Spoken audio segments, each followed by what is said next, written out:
दोस्तों, आपको मेरा प्यारा नमस्कार। आज जो कहानी मैं आपको सुनाने जा रही हूँ, उस कहानी में आप एक नाबालिग लड़की को जानेंगे जिसे समझ ही नहीं जीवन के बारे में। वह अपना जीवन कैसे बर्बाद कर लेती है। इस कहानी को सुनने से पहले आप इस चैनल को लाइक, शेयर और सब्सक्राइब ज़रूर करें। ये कहानी रानी नाम की एक लड़की की है जिसकी उम्र मात्र 15 साल थी। वह उत्तर प्रदेश के जौनपुर ज़िले की रहने वाली थी। वह पढ़ने में होशियार थी। उसके पिता मिल में काम करते थे और उसकी माँ घर का काम देखती थी। रानी का एक छोटा भाई जो 5वीं कक्षा में पढ़ता था। रानी के पिता अपने बच्चों को अच्छी शिक्षा दिलाने के लिए उन्हें कॉन्वेंट स्कूल में डाल रखा था। वे अपने शौक को पूरा न करके अपने बच्चों की पढ़ाई के लिए पैसा बचाते थे। रानी और उसका भाई अमित दोनों पढ़ने में होशियार थे। माता पिता दोनों ही बच्चों की पढ़ाई से खुश थे, लेकिन कहते हैं न कि खुशी ज़्यादा दिन तक नहीं टिकती। रानी 10वीं कक्षा में पढ़ती थी। जब वह क्लास में थी तभी उसके साथ ही कुछ लड़कियां अपनी पढ़ाई के लिए कोचिंग जाने लगती हैं, जिससे बोर्ड में उनके नंबर ज़्यादा आए। रानी को भी लगा कि उसकी सहेलियों के नंबर उससे ज़्यादा आ जाएंगे। यही सोचकर वह अपने पिता के पास जाती है और कहती है कि उसकी सारी सहेलियां बोर्ड की तैयारी के लिए कोचिंग जा रही हैं, मुझे भी जाना है। पिता को थोड़ा पैसों की तंगी थी। वह सोचने लगे कि उनकी इतनी इनकम नहीं है, तभी भी वह दोनों बच्चों को कॉन्वेंट में पढ़ा रहे हैं और इसी में घर का खर्च भी चल रहा है। कोचिंग में अगर वह बेटी को भेजते तो उनका पूरा बजट बिगड़ जाता। बेटी के जिद पर पिता ने कहा कि ठीक है, मैं पैसों का इंतजाम करता हूँ। रानी खुश हो गई। जब वह दूसरे दिन अपने स्कूल पहुँची तो उसने अपने सहेलियों से बताया कि मैं भी तुम लोगों के साथ कोचिंग जाऊँगी, मेरे पापा मान गए हैं। 2-4 दिन बीत जाते हैं तो रानी की सहेलियाँ उसे कोचिंग में साथ चलने को कहती हैं। रानी को थोड़ा शर्म आने लगती है। उसे लगता है कि उसके पापा उससे झूठ बोल रहे हैं। वह सहेलियों से कहती है कि उसकी तबीयत खराब है, वह जब ठीक हो जाएगी तो साथ में चलेगी। यह कहकर वह घर आ जाती है। उसका चेहरा गुस्से से तिलमिलाया हुआ था। वह अपनी माँ से भी गुस्से में बात करती है और पूछने लगती है कि मम्मी, पापा कब तक आएंगे। उसकी माँ ने उसे समझाया, तुम्हारे पापा तो रात में ही आएंगे। चलो, तुम अभी स्कूल से आई हो ना, खाना खा लो। रानी ने गुस्से में खाना खाने से मना कर दिया और अपनी माँ से कहने लगी, पापा मेरे कोचिंग का पैसा कब देंगे। रानी की माँ ने उसे समझाते हुए कहा, बेटा तुम्हारे पापा पैसों का इंतजाम कर रहे हैं। रानी ने चिल्लाते हुए कहा कि कब पैसों का इंतजाम होगा, जब मेरी बोर्ड की परीक्षा हो जाएगी। यही कहकर रानी बिना खाए अपने कमरे में चली गई और उसने अपने कमरे का दरवाज़ा बंद कर दिया। माँ के कहने पर भी उसने दरवाज़ा नहीं खोला। रात हुई, उसके पिता घर आए। माँ ने सारी बात बताई कि कैसे रानी ने कोचिंग जाने की जिद पकड़ ली है और अपने कमरे को बंद कर लिया है। पिता ने रानी को कमरे का दरवाज़ा खोलने को कहा। अपने पिता की आवाज़ सुनकर रानी ने दरवाज़ा खोला और पैसों के बारे में पूछा। पिता ने रानी का हाथ पकड़ा और अपने पास बिठाया। वह रानी की तरफ मायूस निगाह से देख रहे थे और दुखी मन से बोले कि बेटा, मैं तो चाहता हूँ कि तुम खूब पढ़ो, मेरा नाम रोशन करो। मैंने इसीलिए तुम्हारा और तुम्हारे भाई का एडमिशन एक अच्छे स्कूल में करवाया है, लेकिन मैं तुमको कोचिंग नहीं करा सकता क्योंकि मेरी सैलरी बहुत कम है। मैंने बहुत लोगों से पैसे भी उधार तुम लोगों की पढ़ाई के लिए ले रखा है। अब मैं कहाँ से तुम्हारे लिए कोचिंग के पैसे का इंतजाम करूं? इतना सुनकर रानी गुस्से में आ जाती है और कहती है कि तो आपने उस दिन क्यों बोला था कि मैं पैसों का इंतजाम करता हूँ? आपकी बात सुनकर मैंने अपनी सहेलियों से कह दिया था कि मैं भी कोचिंग आ रही हूँ। अब मैं उन सब से क्या कहूँगी? रानी के पिता ने कहा, तुम मेरी बहुत होशियार बेटी हो, तुम मेरा गर्व हो। तुमको इसकी परवाह नहीं करनी चाहिए कि मेरी सहेलियाँ क्या कहेंगी। तुमको तो अपने घर की परिस्थिति को समझकर खुद से पढ़ाई करनी चाहिए और अपनी सहेलियों से ज़्यादा नंबर लाना चाहिए। पिता को थोड़ा मायूस देखकर रानी पिता से कहती है कि ठीक है पापा, मैं अब बोर्ड की परीक्षा की तैयारी खुद से करूंगी। पिता ने रानी को गले लगा लिया और रानी से कहा, चलो अब खाना खा लेते हैं। रानी हंसने लगी और पूरा परिवार एक साथ खाकर सो जाता है। अगले दिन जब रानी और उसका भाई स्कूल जाने को तैयार होते हैं, तभी रानी की सहेली उसे बुलाने के लिए आती है। रानी अपनी सहेली के साथ जाने से मना कर देती है और कहती है कि तुम स्कूल जाओ, मैं बाद में आती हूँ। रानी की बात सुनकर उसकी सहेली चली जाती है। रानी अपने भाई के साथ स्कूल जाती है। वहाँ उसकी सहेली पूछती है कि रानी, आज तुम हम लोगों के साथ कोचिंग चलोगी? रानी ने कहा, नहीं। सहेली ने कहा, कोई दिक्कत है क्या? रानी ने कहा, मेरे पापा के पास इतने पैसे नहीं है कि मैं कोचिंग करूं, मैं खुद से ही पढ़कर बोर्ड में नंबर लाऊंगी। रानी की सहेली ने कहा, तुम चिंता मत करो, मैं तुमको एक ऐसे आदमी के बारे में बताऊंगी जिससे तुम्हारे घर में पैसों की कमी दूर हो जाएगी। रानी ने कहा, कौन सा काम है? मैं वो काम करूंगी। रानी की सहेली ने कहा, स्कूल छूटने के बाद मैं तुम्हें वहां ले जाऊंगी और काम बताऊंगी। रानी सोचने लगी कि जल्दी से ये क्लास ख़त्म हो तो मुझे पता चले कि कौन सा काम करना है। रानी के लिए क्लास इतनी बड़ी लग रही थी कि उसका समय कट नहीं रहा था। जैसे तैसे स्कूल ख़त्म हुआ। रानी ने अपने भाई को अकेले घर जाने को कहा। उसका भाई अकेले घर चला गया। उसकी सहेली विनोद नाम के एक व्यक्ति के पास रानी को लेकर जाती है।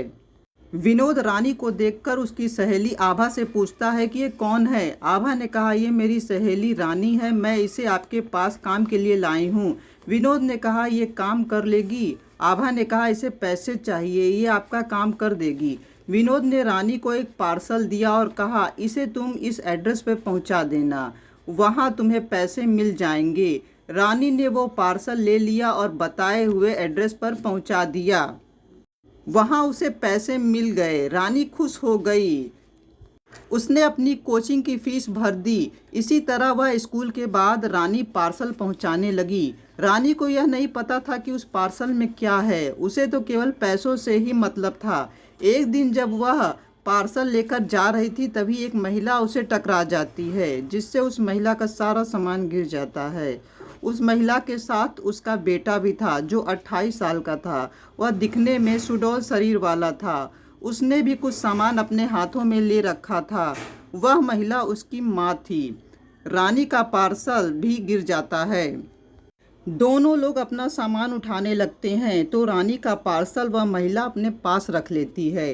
रानी के मांगने पर भी वह पार्सल नहीं देती है और रानी को डांटने लगती है कि देखकर नहीं चल सकती। रानी ने कहा, आंटी, आप मुझसे आके टकरा गई थी, मैं तो ठीक से चल रही थी। वह महिला गुस्से में आकर बोलने लगी, तुम्हारी गलती है। रानी ने कहा, ठीक है आंटी, मेरी ही गलती होगी, आप मेरा पार्सल दे दीजिए, मैं अब जा रही हूँ। वह महिला पार्सल देने को तैयार नहीं थी। तभी उसका बेटा अपनी माँ से कहने लगा कि दे दो उसका पार्सल। बेटे के कहने पर माँ ने पार्सल रानी को दे दिया। रानी पार्सल लेकर चली गई। कुछ दिन बीत गए। एक दिन वही लड़का रास्ते में रानी को दिखा। रानी ने दौड़कर उस लड़के को बुलाया। वह लड़का आया। रानी ने कहा, पहचाना मुझे? लड़के ने कहा, हाँ, तुम पार्सल वाली हो। रानी ने कहा, आपकी वजह से ही आपकी माँ ने मेरा पार्सल दिया। आप बहुत अच्छे हैं, आप अपना नाम मुझे बताएंगे? लड़के ने कहा, मेरा नाम समर है। रानी ने पूछा, आप पढ़ाई करते हैं? समर ने कहा, नहीं, मेरी पढ़ाई पूरी हो गई है, मुझे अभी जल्दी ही एक जॉब मिली है, मैं वहीं काम पर जा रहा हूँ। रानी ने कहा, ठीक है, आप जाइए। समर ने पूछा, तुम्हारा क्या नाम है? रानी ने अपना नाम बताया और कहा कि मैं 10वीं कक्षा में पढ़ती हूँ। यह कहकर रानी चली जाती है। इसी तरह दोनों मिलने लगते हैं। दोनों में कब प्यार हो जाता है, इन दोनों को पता ही नहीं चलता। रानी के बोर्ड के एग्ज़ाम पास आ गए थे। रानी ने पार्सल का काम छोड़ दिया। वह अपना पूरा ध्यान पढ़ाई पर लगा रही थी, लेकिन कच्ची उम्र का प्यार उफान पर था। उसे समर की याद आ रही थी। वह कुछ हफ्तों से समर से मिली नहीं थी। उसका मन पढ़ाई में नहीं लग रहा था। उसने समर को फ़ोन किया और मिलने को बुलाया। समर को देखते ही रानी उससे लिपट गई और बोलने लगी, मुझे तुम्हारी याद आ रही थी, मेरा पढ़ाई में मन नहीं लग रहा है। समर ने उसे अपनी बाहों में भर लिया। रानी ने कहा, मैं तुम्हारे बिना नहीं रह सकती। समर ने कहा, मैं भी तुम्हारे बिना नहीं रह सकता। रानी ने कहा, हम लोग चलो कहीं भाग चलते हैं। समर ने कहा, तुम्हारे बोर्ड के एग्ज़ाम हैं, तुम पहले उस पर ध्यान दो। समर को छोड़ने को तैयार नहीं थी रानी, वह उसे तेजी से पकड़े हुई थी। समर रानी की भावना को समझ गया। दोनों ने एक होटल में रूम बुक किया और वे एक दूसरे के साथ यादगार पल बिताने लगे। इसी तरह जब समर बेचैन होता वह रानी को होटल के रूम में बुलाता और दोनों एक दूसरे के हो जाते। इसी तरह रानी ने बोर्ड की परीक्षा भी पास कर ली। अब उसे 11वीं में एडमिशन लेना था। उसके पिता उसे अपनी बहन के घर भेजना चाहते थे, लेकिन रानी वहां जाने को तैयार नहीं थी।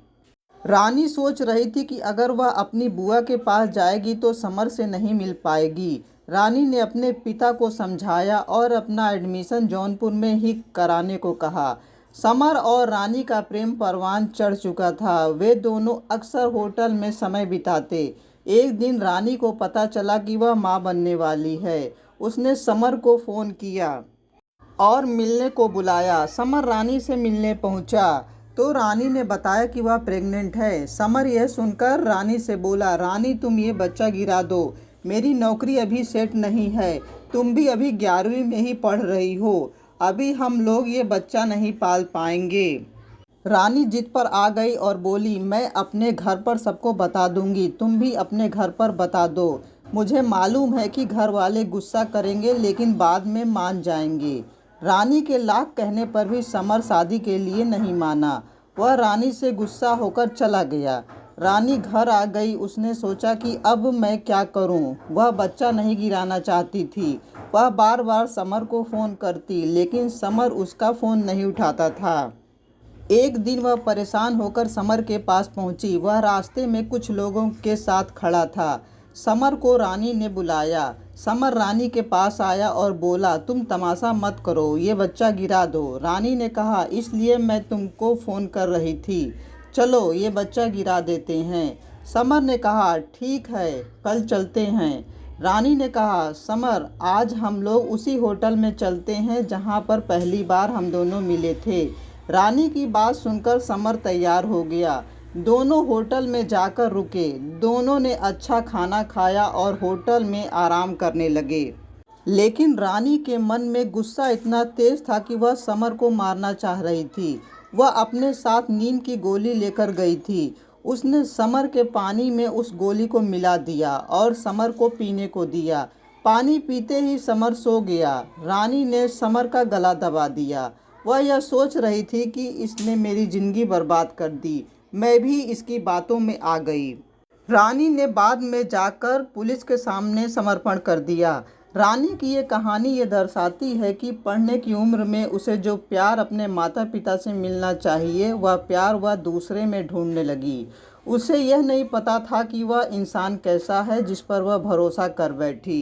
ये कहानी आपको कैसी लगी कमेंट बॉक्स में ज़रूर बताएं। धन्यवाद।